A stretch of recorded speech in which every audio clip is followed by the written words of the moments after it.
Everyone, मैं अनुज कुमार आप सभी का स्वागत करता हूं हमारे अपने चैनल इंटीग्रेटिव लर्निंग पर, जहां हमारी सोच आप सभी तक क्वालिटी एजुकेशन पहुंचाने की होती है। आज हम डिस्कस करेंगे मॉडल ऑक्सिलरी। तो हम शुरू करते हैं। इसमें सबसे पहले बात करते हैं हम डेफिनेशन की। It is the helping verb which represents the mood off speaker, यानी कि हमारे सेंटेंस में जो भी स्पीकर होगा उसके मूड को हमेशा मॉडल ऑक्सिलरी रिप्रेजेंट करेगी और हमेशा एज अ हेल्पिंग वर्ब। और ये हमेशा दो तरह की होती है। It is of two kinds, first pure modal auxiliary and second defective और सेमी मॉडल ऑक्सिलरी। तो हम आगे बढ़ते हैं।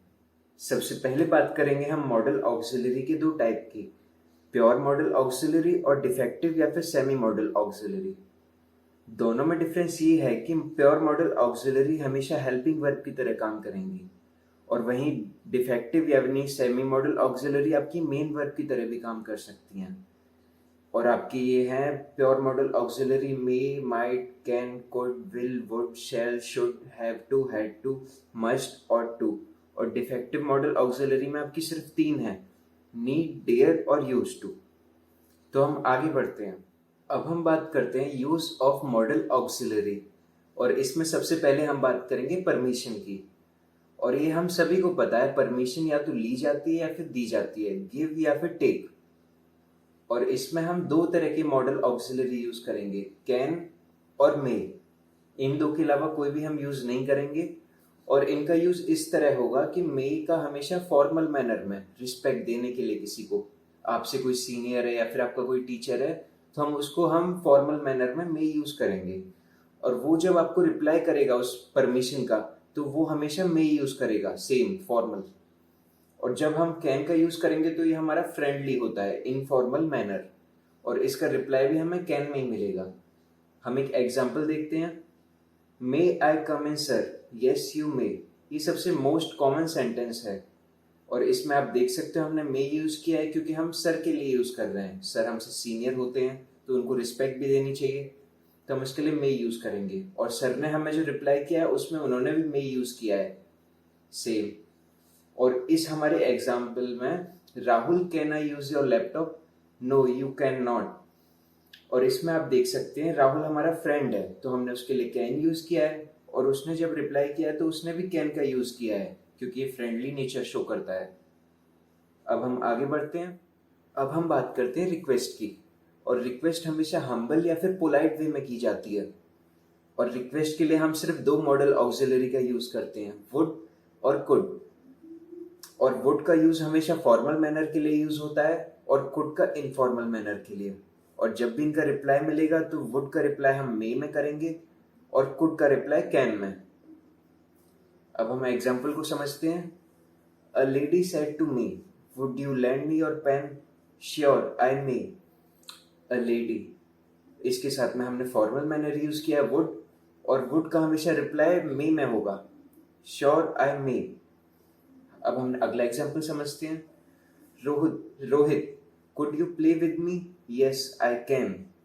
देखिए इसमें रोहित आपका फ्रेंड है तो इसके लिए हमेशा इनफॉर्मल यूज करोगे कुड, और कुड का रिप्लाई हमेशा कैन में मिलेगा। अब हम आगे बढ़ते हैं। अब हम बात करते हैं पॉसिबिलिटी की। पॉसिबिलिटी तीन तरह की होती है। सबसे पहली, जब एक्शन के होने के चांस ज्यादा हो, और सेकंड, जब एक्शन के होने के चांस बहुत कम हो, और तीसरा वो जब हम डाउट में है एक्शन होगा या फिर नहीं। हम इसके लिए तीन मॉडल ऑक्सिलरी का यूज करते हैं, मे, माइट और कैन। मे हम तब यूज करते हैं जब किसी भी एक्शन के होना स्ट्रॉन्ग चांसेस हों, जब हमें सेंटेंस के अंदर रीजन दिखाई देता है कि रीजन के बेसिस पे ये एक्शन होगा ही होगा। माइट हम तब यूज करते हैं जब हमारे चांसेस कम हों, वीक चांसेस हों, एब्सेंस ऑफ रीजन, जब सेंटेंस के अंदर रीजन ना हो। कैन हमारा यूनिवर्सली एप्लीकेबल है, हम इसे चाहें तो स्ट्रॉन्ग के साथ भी लगा सकते हैं या फिर वीक के साथ भी। अब हम एग्जाम्पल देखते हैं। It is cloudy today, it may rain. यहाँ पर आप देख सकते हैं ये रीजन है आपका, और रीजन के बेसिस पे हमने मे यूज किया है क्योंकि ये रेन होने के चांसेस ज्यादा हैं रीजन के बेसिस पे। और सेकंड एग्जाम्पल में, he might fail in the examination. यहाँ पर आप देख सकते हो कि यहाँ पे कोई रीजन नहीं है, उसने कम पढ़ाई की है या फिर कुछ और रीजन हो तो वो रीजन गिवन नहीं है।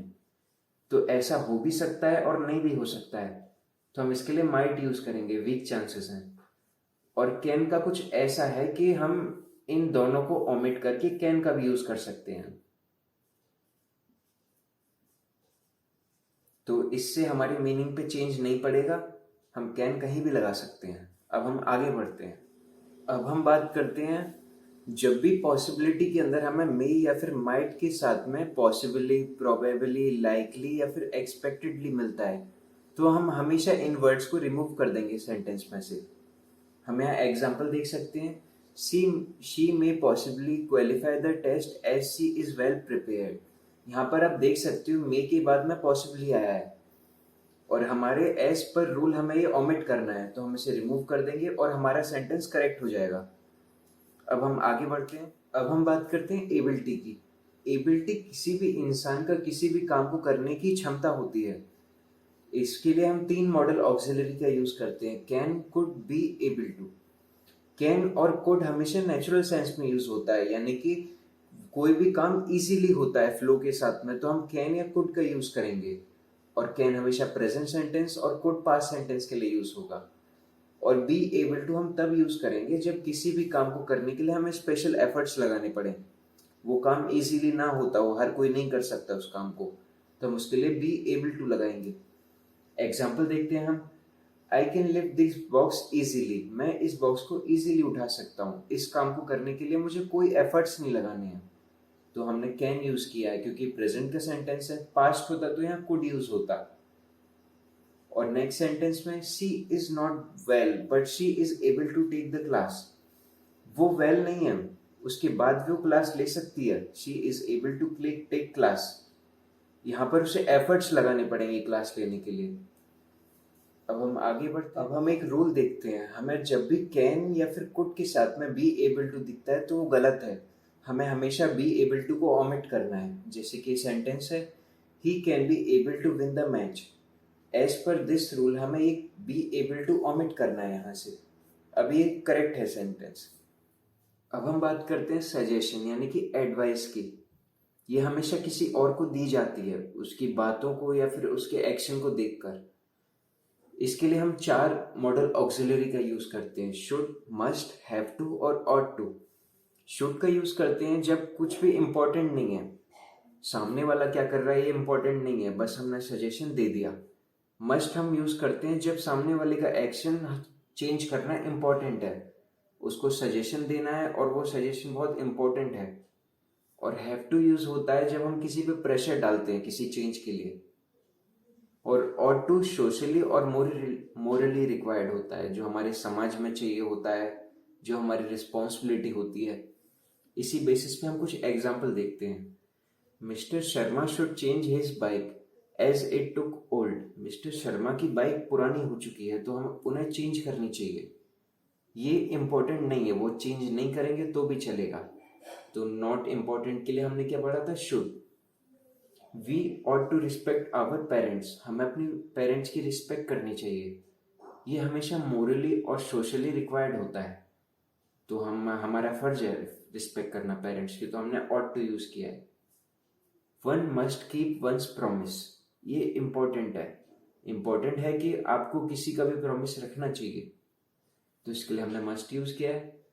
और लास्ट में, we have to pay the tax otherwise the department will penalize us.